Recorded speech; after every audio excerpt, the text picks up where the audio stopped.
So প্রথমে তুমি এই যে অ্যান্টোনিওর সিদ্ধান্তটা শোনো, তারপর আমি এর মধ্যে একটা ভুল তোমাদের বোঝাচ্ছি যে সেটা কেন ভুল।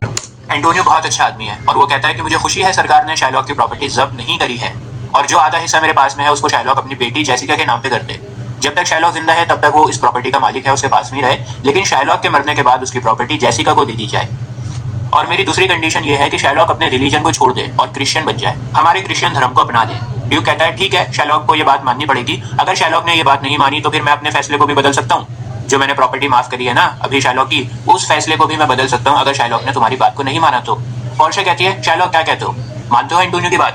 शाइलॉक से সো এখানে দেখলে তো যে এখানে একটা সুপ্রিম জায়গায় আপাতত এখন আছে অ্যান্টোনিও। তো ও কি বলছে, প্রথম কন্ডিশন যেটা বলেছে ঠিক বলেছে, কিন্তু সেকেন্ড কন্ডিশনটা ওকে রিলিজিয়ান চেঞ্জ করতে হবে।